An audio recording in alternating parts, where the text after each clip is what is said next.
The wind howled across the jagged cliffs of Point Sur, a lonely stretch of California's coast where the Pacific gnawed at the rocks like a restless beast. The lighthouse stood defiant, its stone tower weathered by decades of salt and storms. Rust clung to the iron stairs spiraling up its core, and the air carried the sharp tang of seaweed and brine. Thomas, 88 years old, leaned against the warped wooden doorframe, his gnarled hands clutching a tarnished dog tag etched with 1943. His eyes, pale blue like the horizon before a squall, squinted at the three men in pressed suits standing before him. Their polished shoes looked absurd against the gritty stone path. "You're sitting on a gold mine, old man," said the leader, a wiry developer named Carver, his voice sharp as the gulls screeching overhead. "This relic's done. Time to move on. We're building a resort, modern, luxurious. People don't need lighthouses anymore. GPS does the job." Thomas didn't flinch. His flannel shirt hung loose on his thin frame, and the faded anchor tattoo on his wrist peeked out from under the cuff. He'd heard this pitch before, different faces, same greed. The other two men shifted, glancing at the tower like it was a crumbling shed. One muttered, "Place is a hazard," and kicked a loose pebble into the grass. "It's not for sale," Thomas said, his voice low, steady like the rhythm of the waves below. He turned his gaze to the ocean, where fog draped the horizon like an old quilt. The lighthouse's beam, faint in the daylight, swept across the mist. Carver snorted. "You're a stubborn old hermit, aren't you? Living in the past. What's this place to you? Just a pile of rocks and memories no one cares about." Thomas's fingers tightened on the dog tag. Memories. They didn't know about the nights he'd spent here during the war, watching for enemy submarines, guiding ships through blackouts. They didn't know about the crew he'd lost, one by one, to the sea or time. He thought of the faded photograph on his shelf. Him, young and grinning with his mates by the lighthouse in '44. And his grandkids scattered across states too far to visit. The ache in his chest wasn't just age. "You done?" Thomas asked, stepping back into the tower. The door creaked as he shut it, muffling their protests. Inside the air was cool, smelling of oil and old wood. The spiral stairs groaned under his weight as he climbed to the lantern room. He didn't need to look back to know they'd leave for now. At the top, he rested a hand on the glass encasing the old Fresnel lens. Its prisms caught the dim light, scattering flecks of gold across the walls. The bulb flickered, weak but stubborn like him. He wound the mechanism, a habit from decades past, though the Coast Guard had automated the light years ago. Out there, beyond the cliffs, the sea churned, and he could almost hear the hum of ships from long ago, their horns faint through the fog. Thomas's life was the lighthouse. He'd been its keeper during the war, a young man then barely 20, scanning the Pacific for threats. The Coast Guard had stationed him here, one of the few who could handle the isolation. He'd learned every signal, every knot, every quirk of the tower's machinery. He'd saved ships, dozens maybe more, guiding them past reefs and enemy waters. But the world had moved on. Satellites and apps replaced beacons. People forgot. Even his grandkids Emily and Jack hadn't called in months. He didn't blame them. Life was fast now, and he was just a shadow in a forgotten place. He pulled a worn logbook from a shelf, its pages yellowed, ink smudged. Entries from 1943 detailed ships he'd guided, storms he'd weathered. One page held a sketch he'd made, a schooner caught in a gale, its sails torn. He'd signaled it to safety, his hands steady despite the fear. Closing the book, he set it beside the photograph. The faces in it stared back, frozen in youth. He was the last one left. Outside, the fog thickened and the gulls went quiet. Thomas felt the weight of the day settle into his bones. He missed the noise of family, the chatter of his grandkids when they'd visited years ago, climbing the tower, laughing at the creaky steps. Now, silence was his companion, broken only by the sea and the occasional knock of developers like Carver. The next morning the air was damp, the cliffs slick with mist. Thomas woke early as always, brewing coffee in a dented pot. The radio crackled with a forecast, a storm brewing rare for July. He sipped the bitter brew, staring out the small window of his keeper's cottage, a squat stone building beside the tower. The ocean looked restless, waves crashing harder than usual. He pulled on his weathered jacket, the one with the Coast Guard patch fraying at the shoulder, and stepped outside. The path to town was a mile of dirt and gravel, winding past dunes and scrub. Thomas walked it slowly, his cane tapping the ground. He didn't go often, only for supplies or to mail letters to Emily and Jack, though they rarely wrote back. The town, Port Sur, was small. A general store, a diner, a post office, and a cluster of homes dwarfed by the new condos creeping up the coast. Progress, they called it. To Thomas it felt like erasure. At the store, he nodded to Clara, the cashier, a woman in her 60s who always asked about the lighthouse. "Storm coming, Tom?" she said, ringing up his canned soup and bread. "Looks like it," he replied, his voice gravelly. "Big one maybe. Stay safe up there. That tower's seen worse though, hasn't it?" He managed a faint smile. "It has." On his way out, he passed a group of teenagers, their phones glowing as they laughed over some video. One glanced at him, then away as if he were part of the scenery. Invisible. He tightened his grip on the grocery bag and started the walk back. Halfway home, he heard tires crunching gravel. A sleek black SUV pulled up and Carver leaned out the window, his tie loosened. "Thought about our offer, old man? Last chance before we push harder. You don't want trouble." Thomas kept walking. "No trouble here. Just me and the light." Carver laughed, cold and sharp. "You're a fossil, Thomas. This coast is for the living, not ghosts." The SUV sped off, leaving dust in its wake. Thomas paused, watching it disappear. Ghosts. Maybe he was one. But the lighthouse wasn't. It had saved lives, stood through wars and storms. It deserved better than to be bulldozed for condos. That night the storm hit. Rain lashed the tower and wind rattled the windows. Thomas sat in the lantern room, the beam cutting through the darkness. The radio buzzed with chatter from the Coast Guard. A fishing boat, the Marlin's Pride, was caught in the gale too close to the reefs. The crew was young, inexperienced, their distress call frantic. Thomas's heart quickened. He knew those reefs, treacherous, hidden just below the surface. During the war, he'd guided ships past them, using the lighthouse's signal and his own Morse code. The automated system was reliable, but it couldn't adjust for a storm like this, couldn't account for human error. He grabbed his old signal lamp, its brass dented but functional, and checked the battery. Still good. He climbed to the outer gallery, the wind tearing at his jacket. Rain stung his face as he aimed the lamp toward the sea, flashing a pattern he hadn't used in decades. Short, long, short, a call to follow the light. Below, the ocean roared, waves crashing against the cliffs. He couldn't see the boat, but he knew its heading from the radio. If they drifted too far south, they'd hit the rocks. For an hour, he signaled, his hand steady despite the cold seeping into his joints. The lamp's beam pierced the fog, a lifeline in the dark. He whispered to himself, an old habit, hold course. Follow the light. His voice was lost in the storm, but he kept on, driven by something deeper than memory, duty maybe, or the refusal to let the sea win. Finally the radio crackled. "This is Marlin's Pride. We see the signal. Adjusting course. Thank you, whoever you are." Thomas exhaled, his breath fogging in the cold. He leaned against the railing, the lamp heavy in his hands. The storm raged on, but the boat was safe. He climbed back inside, his boots leaving wet prints on the floor. In the lantern room, he sank into his chair, the dog tag in his pocket pressing against his hip. He didn't need thanks. He never had. But the weight of being unseen, of being called a hermit, a fossil, it lingered. The next morning, the storm had passed, leaving a sky bruised purple and gold. Thomas was sweeping debris from the tower's base when a young woman approached, her boots crunching on the path. She was maybe 25, with a windbreaker and a notebook tucked under her arm. Her name was Lena, a volunteer with the local historical society, though Thomas had only seen her once, at a town meeting he'd reluctantly attended. "You were up here last night, weren't you?" she asked, her eyes bright with curiosity. "The Marlin's Pride," they said someone signaled them. "Saved their lives." Thomas shrugged, leaning on his broom. "Just doing my job." Lena tilted her head. "Your job? The lighthouse is automated. That was you, wasn't it? With a signal lamp?" He nodded barely. "Old habit." She stepped closer, her gaze falling on the anchor tattoo. "You've been here a long time, haven't you? Since the war?" "Long enough," he said, turning back to his sweeping. He didn't like questions. They dug too deep. Lena didn't push. Instead, she glanced at the tower. "Mind if I look inside? I'm working on a piece for the town paper. About the lighthouse's history." Thomas hesitated. The tower was his sanctuary, but her voice held no mockery, no pity. Just respect. He nodded. "Don't touch the lens." Inside, Lena's eyes widened at the logbook, the photograph, the faded Coast Guard patch on his jacket hanging by the door. She ran a finger along the shelf, pausing at the logbook. "May I?" she asked. He grunted assent.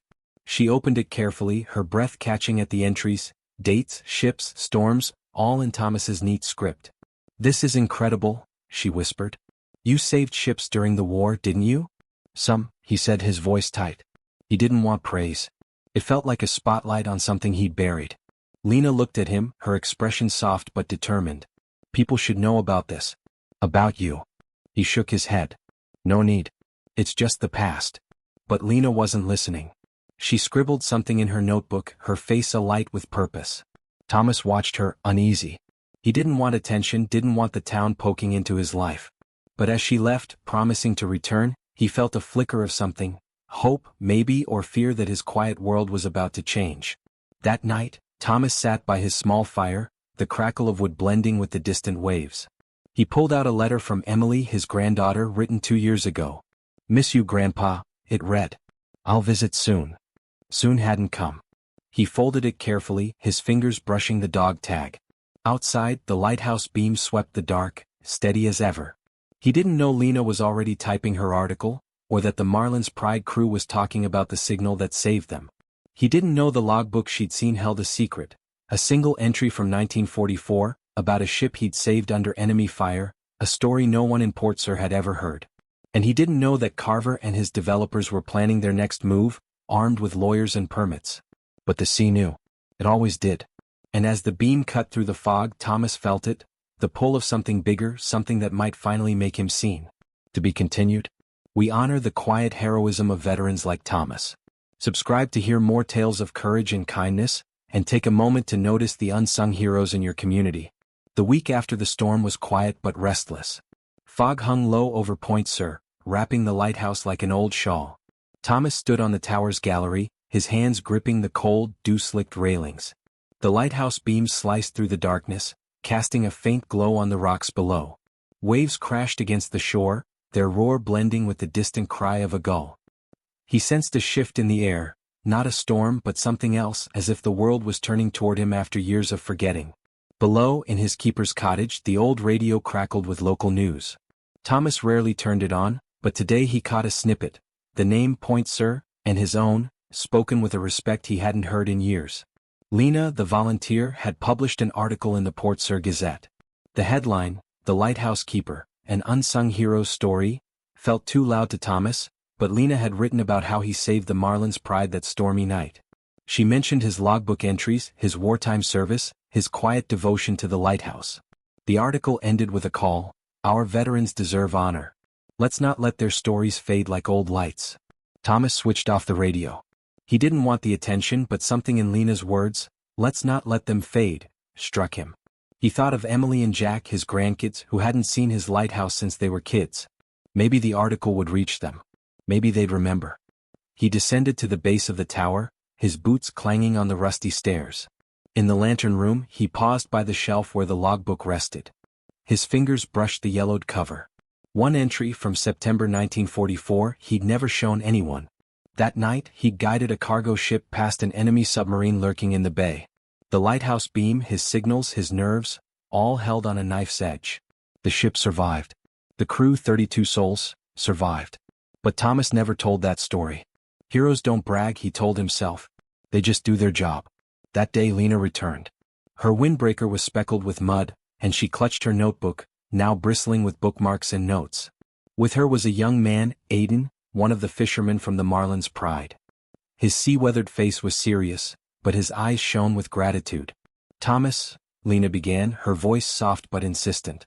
"We need to talk. About the lighthouse. About you." Thomas stood by the cottage door holding a mug of coffee. His brows furrowed. "I told you I don't need stories."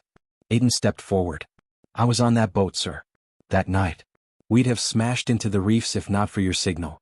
I don't know how you did it, but thank you." He extended a hand, its calluses like Thomas's in his youth. Thomas sighed but shook it. "Just an old lamp. Nothing special." "It's not just a lamp," Lena said. "And it's not just you. I read your logbook, not all of it, just what you let me see. But it's enough to know, you're a hero. Not just for us but for those ships during the war." Thomas looked away, his eyes settling on the horizon. "War's long over. But the lighthouse stands," Lena pressed. "And you stand. We want the town to know. We want to name the lighthouse after you." Thomas nearly dropped his mug. "Name it? That's nonsense. It's Point Sur. Always has been. Aiden grinned. Thomas Pointser Lighthouse. Sounds better. Thomas shook his head, but something stirred in his chest, warmth he hadn't felt in years. He invited them inside, more out of courtesy than desire. Lena laid the newspaper with her article on the table, and Aiden pulled out a small box. Inside was a medal, old, worn, but engraved with "For Distinguished Service, 1944. Aiden had found it in the Coast Guard archives when Lena asked him to help with research. "This is yours, isn't it?" Aiden asked. "We found records about you. You saved a ship under enemy fire. Why didn't you ever tell anyone?" Thomas stood, his hands trembling. He hadn't touched that medal since 1945, when he'd tucked it in a box and forgotten it. "No need," he muttered. "I did what I had to." Lena and Aiden exchanged a glance. "We want to share this story at the town meeting," Lena said. "Carver and his developers are pushing the council to tear down the lighthouse. But if people know what it means, what you mean, they won't let it happen." Thomas was silent. He thought of Carver, his sneers, his talk of ghosts. He thought of his grandkids who might never know who he was. And of the sea which always knew the truth. "Do what you want," he said finally. "But I'm not speaking. That's not me." Lena nodded, her eyes gleaming. "You won't have to. We'll do it for you." The next few days were a whirlwind Thomas hadn't expected. Lena's article spread through Port Sur, reprinted in neighboring towns. Locals started coming to the lighthouse, first alone then in groups. Fishermen, farmers, even the teenagers who'd once ignored him stopped by to thank him. One brought a pie, another a basket of apples. Clara from the store left a note. "You were always a hero, Tom. We just didn't see." Thomas didn't know how to respond. He mumbled thanks, averted his eyes and went back to work, sweeping, polishing the lens, checking the mechanism. But each time he climbed to the lantern room, he saw new signs of respect. Flowers at the tower's base, a postcard pinned to the door.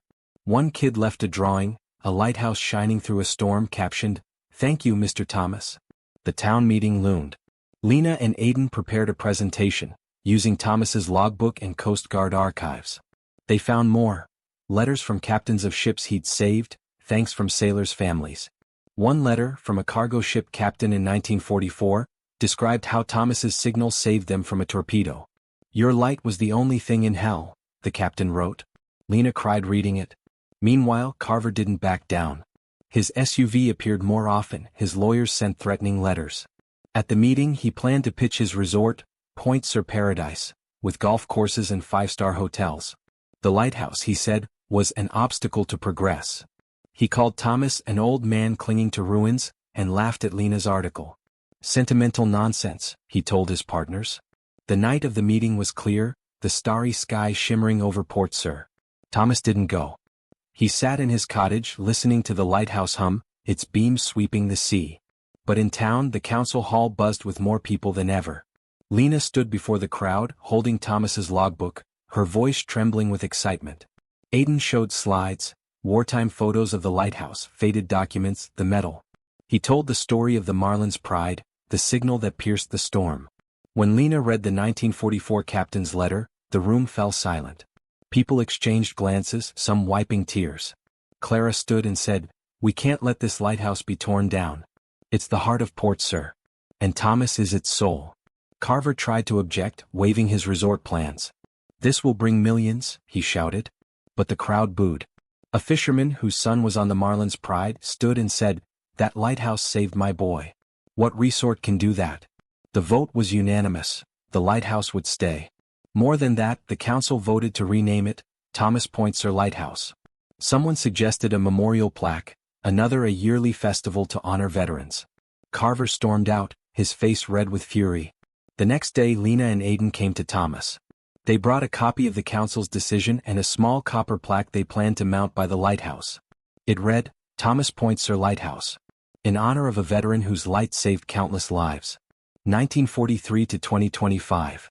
Thomas stared at the plaque, his fingers trembling. "You didn't have to," he said softly. "We did," Lena replied. "And there's more. Check your mail."